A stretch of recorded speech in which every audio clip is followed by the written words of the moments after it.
Jeeva today பார்வையாளர்களுக்கு வணக்கம். இன்றைய நேர்காணலில் காங்கிரஸ் கட்சியினுடைய மூத்த தலைவர், தமிழ்நாட்டு அரசியல் நீண்ட நெடிய வரலாற்றுக்கு சொந்தக்காரர் திருநாவுக்கரசர் அவர்கள். சார் வணக்கம். சார் வணக்கம். காங்கிரஸ் கட்சியை பொறுத்தவரையும் ஏன் சார் வட இந்தியாவில் செல்ஃபே எடுக்க மாட்டேங்குது? இந்த கேள்வி காங்கிரஸ் ஆதரவாளர்களும் இடதுசாரி ஆதரவாளர்களும் பிஜேபி ஆதரவாளர்களும் ரத்த கண்ணீர் வெடிக்கிறாங்க. என்னப்பா நாம ஜெயிக்கணும்னு நினைக்கிறோம், ஆனா காங்கிரஸ்காரங்களுக்கு அந்த உணர்வு இல்லையே. பீகார் எலெக்ஷனா இருக்கட்டும், இவங்க பாஜக தப்பு பண்ணுது, தப்பான முறையில வருதுங்கிறதே சொல்லிக்கிட்டு இருக்காங்களே ஒழிய மோடி அமித்ஷாட்ட இருக்கக்கூடிய வேகம் காங்கிரஸ் கட்சி தலைவர்களிடம் இல்லை. இது ஏற்கனவே தொண்டர்கள் இல்லாத கட்சிங்கிற விமர்சனம் இருக்கு. வெறும் தலைவர்கள் மட்டும்தான் அந்த கட்சியில இருக்காங்க அப்படிங்கிற விமர்சனம் வட இந்தியாவில் அதிகமாகுது. தமிழ்நாட்டில் அந்த அளவுக்கு ஓரளவுக்கு பிஜேபி வர முடியல. ஆனா வட இந்தியாவில் தொடர்ந்து காங்கிரஸ் இந்தி பெல்ட்ல தொடர்ந்து அடி வாங்குதே சார். அப்ப காங்கிரஸ் தொண்டர்களுக்கு எப்படி சார் நம்பிக்கை வரும்? மோடி தோப்பாருங்கிற நம்பிக்கை எப்படி வரும்? சரி, காங்கிரஸ் தொண்டர்கள் இல்லாத கட்சின்னு சொல்ல முடியாது. நேற்றுக்கு ராம்லீலா மைதானத்தில் பேரணி பொதுக்கூட்டம், லட்சக்கணக்கான மக்கள் கூட்டுறாங்க. இப்போ தமிழ்நாட்டிலேருந்து இங்கேருந்து இந்த டிஸ்டன்ஸு, இங்கேருந்து இந்த குளிரில் பனியில், அது டெல்லியில் மாநாடு கூட கிடையாது, அது ஒரு பொதுக்கூட்டம் தான். அங்கே யார் எங்கே நிற்கிறான்னே தெரியாது. அதனால எல்லாரும் இங்கேருந்து ஒரு ஆயிரக்கணக்கான பேர் போனாங்கன்னு நம்மளா சொல்லிக்க முடியாது. 10,000 பேர் தமிழ்நாட்டிலேருந்து போனாங்கன்னு சொல்ல முடியாது. அந்த ஏரியாவில் நார்த் இந்தியாவில் இருக்கவங்க தான் பெரும்பாலும் வர்றாங்க அந்த கூட்டத்தில். இங்கேருந்து ரெப்ரஸன்டேட்டிவாக ஒரு மாவட்டத்துக்கு 10 பேர் 100 பேரை போயிருக்கலாம், அந்த விஷயம். ஆனால் லட்சக்கணக்கான கூட்டம் எங்கேருந்து வருது? டெல்லி, ஹரியானா, யூபி, பீகார், அங்கே இருந்த மற்ற பக்கத்தில் இருக்கிற மாநிலங்கள்லேருந்து தான் கூடுறாங்க, வர்றாங்க. கட்சி இருக்குது, தொண்டர்கள் இருக்காங்க. நீங்கள் சொன்ன மாதிரி வெற்றி பெறதுக்கு என்ன இலக்கு வர முடியல. காரணம் மாநில கட்சிகள். இப்போ சமீப காலங்களில் கடந்த 10 வருஷமாக பார்த்தீங்கன்னா மாநில கட்சிகளுடைய ஆதிக்கம் நிறையா தென் மாவட்டங்களை காட்டிலும், தென் மாவட்டத்தில் அஃப்கோர்ஸ் தமிழ்நாடு, திமுக, அண்ணா திமுக, இந்த மாதிரி கட்சிகள் இருக்குது. இது மாதிரி வலுவான மாநில கட்சிகள் நிறையா இருக்குது வட மாநிலங்களில். ஆட்சியில் இருந்து அல்லது எதிர்கட்சியாக இருந்து இருக்குது. ஸோ ஒரு பக்கத்தில் பிஜேபி இருக்குது. தனிச்சு காங்கிரஸ் நின்று ஒரு தேர்தலில் 2 தேர்தலில் தோத்தாலும் பரவாயில்லன்னு அப்படி பண்ணுறதுக்கு ஒரு மாநில கட்சிகள் எடுக்கிற பரிசோதனையை ஆல் இண்டியா கட்சி எடுக்க முடியாது. அது காரணம், சட்டசபை நம்ம நடந்துகிட்டு இருக்கோம்.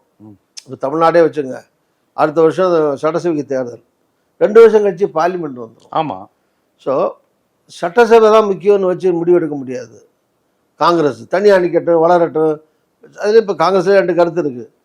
சில பேர் திமுகவோட இருக்கணும், சில பேர் இல்லை இப்போ புதுசாக அந்த கட்சியோட போகலாம், சில பேர் 234 போட்டு கட்சியை வளர்க்கலாம், அப்படின்லாம் சொல்கிறவங்க இருப்பாங்க. ஆனால் இது மாநில லெவலில் இருக்கிற கட்சிகள் இருக்கிற கருத்து. அகில இந்திய தலைமையில் அகில இந்திய லெவலில் என்ன யோசிப்பாங்க? மாநிலத்துக்கு மாநிலம். இப்போ தமிழ்நாடுன்னு பார்த்தீங்கன்னா 10 எம்பி காங்கிரஸில் இருக்குது, 30 எம்பி கூட்டணியில் இருக்குது. இந்த 40 பேர் வட மாநிலத்தில் எங்கே கிடைக்கும்? ஒரு மாநிலத்தில் கிடைக்காது. 5 மாநிலம் 6 மாநிலத்தில் ட்ரை பண்ணணும். வலுவான கூட்டணியாக, அதுவும் திமுக இருக்கிற ஸ்டாலின் தான் அடுத்த பிரதமர் ராகுல்னு வெளிப்படையாக ஸ்ட்ராங்காக சொன்ன ஒரே முதலமைச்சர், கூட்டணி கட்சி தலைவர் ஸ்டாலின் தான், திமுக தான். அப்படி கட்சியை ஏன் விட்டுட்டு போகணும்? அவர் 2 வருஷம் கழிச்சு தேர்தல் வரும்போது திருப்பி இப்போ விட்டுட்டு போயிட்டு அப்போ போய் போட முடியுமா? ஏதோ ஒரு கட்சியில் கூட்டணி போடுறோம். தேசிய கட்சி தேசியத்தையும் பார்க்கணும், மாநிலத்தையும் பார்க்கணும். அப்படி இருக்கிற போது அங்கே காம்ப்ரமைஸ் பண்ணிக்கிட்டு சில மாநிலங்களில் அங்கங்கே மாநில கட்சிகளோட போடுறாங்க. ஸோ மாநில கட்சிகள் என்ன பண்ணுறாங்க? அவங்க ஆட்சிக்கு வரணும். இப்போ லல்லா இருக்கட்டும், முலாயம் சிங் பார்ட்டியாக இருக்கட்டும், இப்படி இருக்கிற பார்ட்டிஸ் பூரா அவங்க பெரும்பான்மை எடுத்துக்கிட்டு காங்கிரஸ் கொஞ்சம் தான் கொடுக்குறாங்க எம்எல்ஏக்களில். அப்புறம் கொஞ்சம் நிற்கிறதுக்குள்ள தான் கொஞ்சம் வர வேண்டியிருக்கு. அது காங்கிரஸ்க்கு அதிக இடம் கொடுத்தா தோத்து போயிடுறோம். மேற்கு வங்கன்னா மம்தா தான், பீகார்னா லல்லு தான், ஜார்க்கண்ட்னா முக்தி மோர்ச்சா தான். அந்தந்த மாநில கட்சிகளுக்கு அதிக இடம் கொடுங்க, நம்ம 2 பேரும் சேர்ந்து ஜெயிப்போம். நீங்க காங்கிரஸுக்கு கொடுத்து நாங்க தோத்து தான் போறோம் அப்படிங்கறத சொல்றாங்க. அப்படி இல்லை, காங்கிரஸ் தோக்குதா ஜெயிக்கிறாங்கிறது அது ஒரு கணக்கு. ஓகே, 50 வாங்குறாங்க, 60 வாங்குறாங்க, 6 தான் ஜெயிச்சாங்க, 10 தான் ஜெயிச்சாங்க. அது அங்கே இருக்கிற மாநிலத்தில் காங்கிரஸ் தலைவராக யார் இருந்தா, யார் கட்சி எப்படி அங்கே நடத்திட்டு இருக்கு. எல்லாத்துலேயுமே ராகுல் காந்தி போய் மேஜிக் பண்ணுறது இல்லை, பண்ண முடியாது. அவர் இல்லை, அவர் யாருக்கட்டும், மோடியாக இருக்கட்டும், எம்ஜிஆராக இருக்கட்டும், ஜெயலலிதாவாக இருக்கட்டும், கலைஞராக இருக்கட்டும், அவங்கள வச்சு அந்த தலைவரை காமிச்சு அந்த கட்சியை காமிச்சு தான் ஓட்டு கேட்குறோம், ஜெயிக்கிறாங்க. ஆனால் அவங்க இப்போ தமிழ்நாட்டில் 234 யாரும் ஜெயிக்கலையே. இப்போ எம்ஜிஆர் 77 வரும்போது கூட 126 தானே வந்தார். இன்னொரு 110 தோத்தே போச்சு.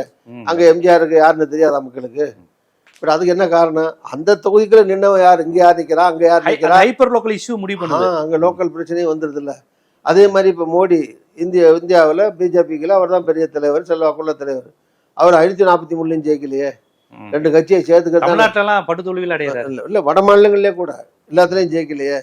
இவரோட செல்வாக்குள்ள தலைவர் அப்போது இருந்த வாஜ்பாய், அவரும் கூட்டணி ஆட்சி தான் நடத்தினாரு. ஸோ அதனால இப்போ காங்கிரஸும் அதே மாதிரி தான், நரசிம்மராவ் இருக்கட்டும், மன்மோகன் சிங்கா இருக்கட்டும், இல்லை கூட்டணி ஆட்சியாக நடத்தினாங்க. இப்போ சமீப காலங்களில் கூட்டணி யுகம் ஆயிடுச்சு, மத்தியில் ஆட்சியில் வர்றதுங்கிறது. அது மாநிலங்கள்லையும் பல மாநிலங்களில் எதிரொலிக்குது. இதையும் தாண்டி நான் ஒரு வகையில் ஒத்துக்கிறேன். அதுக்காக நான் வந்து காங்கிரஸ்ல வந்து எல்லாம் 100% சரியா இருக்குன்னு நீங்க சொல்ற பாயிண்ட்டை நான் ஏத்துக்கிறேன்.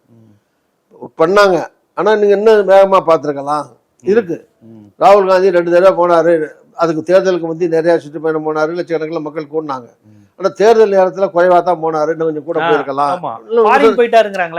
அந்த மாதிரிலாம் விமர்சனம் வருது.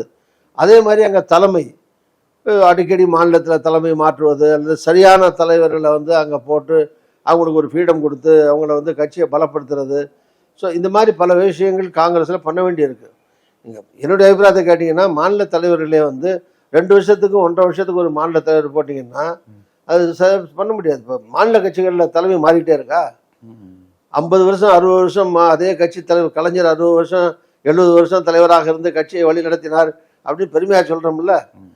அப்போ மாநில கட்சிகள் இப்போ முலாயம் சிங் இல்லைன்னா முலாயம் சிங் பையன், அப்போ டெல்லிக்கு ஒரு கோரிக்கையாவே வைக்கிறீங்க? இல்லை மாநில தலைமைக்கு அதிகாரம் மாநிலத்தில் இருக்கிற அந்தந்த மாநில கட்சியுடைய தலைவர்கள் யாராவது ஒருத்தர் தலைவராக போட்டுக்கிட்டா கூட யாராவது ஒருத்தர் கையில தான் அந்த கட்சி நடந்துகிட்டு இருக்கும். அதே மாதிரி யாரும் மாநிலத்தில் இருந்தாலும் ராகுல் காந்தி தான் தலைவர். ஆமா, அவரை மீறி யாரும் பண்ண போறதில்லை. ஆனா அதுக்காக அந்தந்த மாநிலங்கள்ல யாரும் டம்மியா இருக்கவங்கள போட்டோ அல்லது அங்க இருக்கிற பெரும்பான்மையா கம்யூனிட்டியா இருக்கட்டும், லீடர்ஷிப்பா இருக்கட்டும், மக்கள்கிட்ட அவங்கள்ட்ட அங்கீகாரம் இருக்கட்டும், இதெல்லாம் பார்த்து தான் போடணும் அப்படின்னு நான் சொல்லுவேன். என்ன கேட்டீங்கன்னா, வட மாநிலங்களில் போடும்போது இப்போ நீங்கள் தமிழ்நாடே வச்சுங்க, பெருந்தலைவர் காமராஜர் தொடர்ச்சியாக 10 வருஷம் சிஎம்மாக இருந்தார். 10 வருஷம் ஆட்சியை அவர் தான் கொண்டு வந்தார். 15 வருஷம் 20 வருஷம் 52லேருந்து 67 வரைக்கும் காங்கிரஸ் இருந்தது. அப்படி காங்கிரஸ் வாரதுக்கு காரணம் பெருந்தலைவர் காமராஜரே ஒரு 15 வருஷம் மாநில தலைவராக இருந்ததுனால தான். நீங்கள் 2 வருஷம் காமராஜர், 2 வருஷம் வந்து பக்தவச்சலம், 2 வருஷம் சி சுப்பிரமணியம் அவர் காமராஜருக்கு ஒரு எம்எல்ஏக்கு அவர் போட்டி போடும்போது அவர் எதிர்த்து போட்டி போட்டார் சி சுப்பிரமணியம். அதுக்காக பேலன்ஸ் பண்ணுறதுக்காக அப்போ வந்து சரி 3 வருஷம் காமராஜர், 3 வருஷம் சி சுப்பிரமணியம், அவர் கோஷ்டி அவர் வளர்ப்பார், இவர் கோஷ்டி அவர் வளர்ப்பார்னு விட்டுருந்தா காமராஜர் ஆட்சியே வந்திருக்காரு. ஆமாம் ஆமாம். ஸோ அதனால் 15-16 வருஷம் இருந்ததுனால தான் அவர் ஒரு வலுவான தலைவராக, யாரும் எதிர்க்க முடியாத ஒரு தலைவராக, சின்ன சின்ன கோஷ்டிகள் இருந்தாலும் அவங்களுக்குள்ள லிமிட்டில் அடக்கி வச்சுக்கிட்டு இருந்தாங்க. கண்டிப்பாக. ஸோ அது மாதிரி மாநிலங்களில் கோஷ்டிகள் இருக்கத்தான் செய்யும், எதிர்ப்பு இருக்கத்தான் செய்யும். எல்லாரும் 100% சரி, மகாத்மா காந்தியை எல்லாரும் ஏற்றுக்கலையே, ஒருத்தன் சுட்டுட்டான்ல. ஆமாம், ஆளுநர்லேருந்து ஒருத்தன் போய் சுடத்தானே செய்யலாம். அப்புறம் மகாத்மா காந்தியை சுடுறதுக்கு ஆள் இருக்கும்போது சாதாரண மனுஷனை துரத்துறதுக்கு ஆள் இருக்க மாட்டானா? அதெல்லாம் கட்சிகளை எதிர்ப்பு எல்லாம் இருக்கதான் செய்யும். பட் இருந்தாலும் அதெல்லாம் சமாளித்து யாருக்கோ ஒருத்தர் நீங்கள் ஒரு குறைஞ்சபட்சம் ஒரு 5 வருஷம் நீ நடத்து, நல்லதோ கேட்டதோ பண்ணு அப்படின்னு விட்டாதான் கட்சி வளர்க்க முடியும். நீங்கள் 1.5 வருஷத்துக்கு 2 வருஷத்துக்கு இடையில அது தேர்தலுக்கு முன்னாலே எல்லாம் மாற்றிக்கிட்டு பண்ணிட்டு இருந்தீங்கன்னா அதனால கட்சி கொஞ்சம் பலவீனம் தான். அது வந்து நான் வந்து டெல்லி தலைமையில சொல்லணும். டெல்லி தலைமையில் இப்போ நீங்கள் கேட்டனால உங்கள்கிட்ட சொல்கிறேன். இது டெல்லி தலைமையிலேயும் நான் சொல்லிட்டு தான் இருக்கேன், சொல்லுவேன். இப்போ நான் வந்து இப்போ நான் சொல்லி கேட்குற அளவுக்கு நான் ஒன்றும் பெரிய அதிகாரத்தில் இல்லை. மாநில தலைவராக இருந்தேன், அகில இந்திய செயலாளராக இருந்தேன். அது ஒன்ஸ் அப்பான டைம் சொல்கிற மாதிரி அது ஒரு காலம். இப்போ நான் வெறும் 5 ரூபா மெம்பராக தான் இருக்கேன். 5 ரூபா, வெறும் 5 ரூபா மெம்பர் தான்.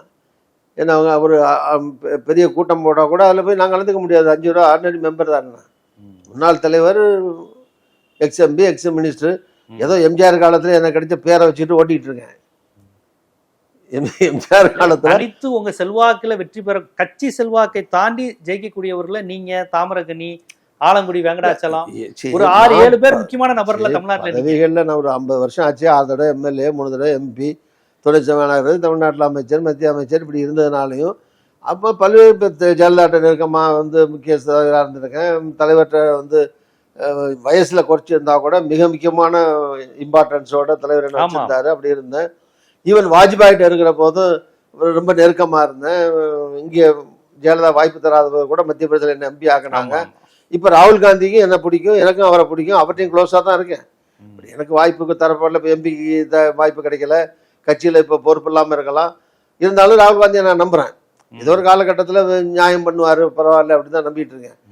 அதனால யார்கிட்ட போனாலும் நான் க்ளோஸாக தான் இருக்கேன். எல்லாரும் சில பேர் கேட்பாங்க, என்ன எந்த கட்சியில் போனாலும் எப்படி அந்த கட்சி தலைவருக்கு தலைவருக்கு நெருக்கமா இருக்காருன்னு சொல்ற ஆட்கள் உண்டு, விமர்சிகள் உண்டு.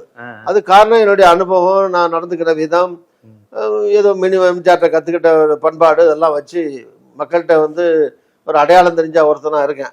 அதை வச்சுதான் வண்டி ஓடிக்கிட்டு இருக்கு. அதனால நான் வந்து இப்போ பொறுப்புல எந்த பொறுப்புலையும் இல்லை. நீங்க கேட்டதுனால நான் பதில் சொன்னேன். வாய்ப்பு கிடைச்சா நான் போய் சொல்லுவேன், எனக்கு என்ன இருக்கு. உங்கள்கிட்ட எல்லாம் சொல்றது காரணமே இந்த செய்தி தெரியவங்களுக்கு தெரிஞ்சு போனா கூட கரெக்டிவ் மெசேஜ் எடுக்கணுங்கிறது தான். இருக்கிற பிரச்சனைகளுக்கு தீர்வு வரணுங்கிற நோக்கத்துல சொல்றதே தவிர குறை சொல்றதுக்காக சொல்றேன். என் கட்சியை நானே எப்படி குறை சொல்ல முடியும்? ஆனா இருக்கிறதுக்காக எல்லாமே இருக்கிறத இல்லைன்னு சொல்ல முடியாதுல்ல. இல்ல இப்ப அடுத்து இப்ப ராகுலோட நெருக்கமா இருக்கிறதுனால அடுத்த காங்கிரஸ் தலைவர் பொறுப்புங்கிற மாதிரி அடுத்த பொறுப்பு எல்லாம் கிடைக்க மாநில அளவு பொறுப்படை வாய்ப்பு இருக்கா? அதெல்லாம் நான் ஒன்றும் எதிர்பார்க்கல. இப்போ செல்வ பிறந்த மாநில தலைவராக இருக்காரு, தேர்தல் வந்துருச்சு, அவரே இருந்து தேர்தல் நடத்திட்டு எனக்கெல்லாம் ஒன்றும் ஆட்சேபனை இல்லை. நான் அவர் கூட இருந்து தான் எல்லாம் பண்ணிட்டு இருக்கோம். என்ன அதனால இப்போ நான் அவரை மாற்றி இவரை மாற்றி என்னத்தை நான் தான் தலைவராக இருந்துட்டேனே. எனக்கு அதில் அந்த மாதிரி ஒன்றும் தலைவராக உடனே வரணுங்கிற ஆசையெல்லாம் இல்லை. ஒரு கட்சியில் ஒரு அங்கீகாரம் வேணும்ல வேலை பார்க்கறதுக்கு. இப்போ நான் வந்து தமிழ்நாடு முழுதும் போய் சுற்றுப்பயணம் போனால் 5 ரூபா மெம்பர்னு போய் சுற்றிட்டு இருக்க முடியாதுல்ல. எனக்கு ஆல் இண்டியா லெவல்லையாவது ஒரு ரெக்கக்னேஷன் இருந்தால் தானே நான் போய் அங்கே போக முடியும். ஒரு கூட்டம் ஏற்பாடு பண்ணுறவரை ஒரு மாவட்டத்தில் ஏற்பாடு பண்ணணும்னா முன்னாள் அமைச்சர் அல்லது எனக்கு வேண்டியவங்களை வச்சுக்கிட்டே நான் ஒரு கூட்டம் போட்டுக்கிட்டு வந்தேன்னா அது கோஷ்டி பண்ணுற மாதிரி ஆகிடும். எல்லா மாநிலம் கன்னியாகுமரியிலேருந்து ஆரம்பித்து தமிழ்நாடு முழுவதும் எல்லா மாவட்டங்கள்லையும் தொடர்ந்து என் கூட பயணம் பண்ணக்கூடியவங்க 50 வருஷமாக இருக்கிறவங்க இருக்காங்க. இன்னும் சொல்ல போனால் நான் எந்த கட்சியில் இருந்தாலும் என் கூட வர்றதுக்கு ஒரு செட் இருக்காங்க. நான் அதிமுக இருந்த அதிமுக, பிஜேபி போனா பிஜேபி, தனி கட்சி ஆரம்பிச்சா தனி கட்சி, காங்கிரஸ் தனிப்பட்ட செல்வாக்கு எனக்கு அதுக்காக நான் வந்து அடையாளம் தெரியாத ஒரு ஆள் கிடையாது. பட் ஆனா அதை வச்சுக்கிட்டு நான் எனக்கு வேண்டிய ஆட்களையோ அல்லது காங்கிரஸ் இருக்கிற என்ன விருப்பப்பட்ட ஆட்களையோ வச்சுக்கிட்டு நான் பாட்டுக்கு போயிட்டு சுற்றுப்பயணம் போறதோ யாத்திரை போறதோ பொதுக்கூட்டம் போறதோ பண்ணிட்டு இருந்தா இன்னொரு கோஷ்டி பண்ற மாதிரி ஆயிடும். நீங்க அப்படி விரும்பல? அப்படி விரும்பல. கட்சி கட்டுப்பாடு, கட்சி சொன்னா வேலை பார்க்க தயாரா இருக்கேன். கூப்பிடுற நிகழ்ச்சிகளுக்கு போனேன், அவ்வளவுதான் என்னால பண்ண முடியுது. இது மாதிரி என்ன மாதிரி இந்தியாவில் எத்தனை பேர் இருக்கான்னு எனக்கு தெரியாது. ஸோ எல்லாரையும் முழுமையா யூஸ் பண்ணணுங்கிறது தான், பயன்படுத்தணும். ஆமா, அது வந்து தலைவர் வந்து ராகுல் காந்தி வந்து எல்லாத்தையும் நுக்கன் காணர் கீழே பஞ்சாயத்துல போய் பண்ண முடியாது. அதுக்கடுத்து ஒரு டீம் வந்து வச்சு பண்ணணும். அது ஒன்றும் தப்பு இல்லையே, பண்ணணும். அதை இப்ப பிஜேபியில ஒரு தலைவர் இருக்காரு, ரெட்டா இருக்காரு. இப்ப நேத்து போட்டிருக்காங்க ஒரு செயல் தலைவர். எதுக்கு போடுறாங்க? 45 வயசுல ஒரு ஆளை போடுறாங்கல்ல. மோடி இருக்காரு, அமித்ஷா இருக்காரு, மூத்த அமைச்சர் எல்லாம் இருக்காங்க, கட்சிக்கு தலைவர் இருக்காரு. ஒரு செயல் தலைவர் 45 வயசுல போடுறாங்கல்ல. கண்டிப்பா. அது மாதிரி காங்கிரஸ்லயும் பண்ணணும். காங்கிரஸ்ல தலைவர் இருக்காரு, மல்லிகார்ஜுன கார்கே 85 வயசு. அவர் தினம் போய் மாவட்டத்துக்கு மாவட்டம் சுற்றுப்பயணம் போய் பேச முடியுமா? 4 ரீஜன்ல 4 செயல் தலைவர் போடுங்களேன், 5-6 மாநிலத்தை பிரிச்சு கொடுங்களேன், போய் பார்க்கட்டுமே. அது மாதிரி காங்கிரஸ் அடுத்த கட்டமா எப்படி கொண்டு போறதுங்கிறத மேல செகண்ட் லெவல் இருக்கிற லீடர்ஸ் யோசிக்கணும். அது காங்கிரஸ்ல வந்து வருத்தத்தோட நீங்க சொன்ன மாதிரி வட மாநிலங்களையும் சரி இங்கேயும் சரி காங்கிரஸ் அடைஞ்சுக்கிட்டு இருக்கிற நிலையை பார்க்கிற போது மன வருத்தத்துல அதுக்கு என்ன ரெமெடி, என்ன எப்படி பண்ணா நல்லா இருக்கும்னு எனக்கு கேட்டா நான் சொல்லுவேன். அதே மாதிரி அந்த வருத்தம் இருக்கு, அந்த வருத்தத்தை நான் சொல்றேன், இப்படிலாம் பண்ணா நல்லா இருக்குன்னு சொல்றேன். அது வந்து குறையா இல்லை, யாரு மாதிரி குறை சொல்றேன், விமர்சனம் வைக்கல, உள்ளத நீங்க பதிவு எப்படி ரெக்டிஃபை பண்றது, சரி மிஸ்டேக் இருந்தா சரி பண்ணணும்ல.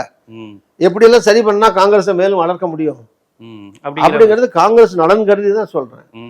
எதிர்காலத்தில் ராகுல் காந்தி பிரதமரா வரணும். அப்படி வர்றதுன்னா காங்கிரஸ் பலப்படுத்தணும். நீங்க சொன்ன மாதிரி 4, 3, 5 வாங்கிட்டு இருந்தா என்னைக்கு அவர் பிரைம் மினிஸ்டர் ஆகிறது? அவருக்கும் வயசு கூடிட்டு இருக்குல்ல.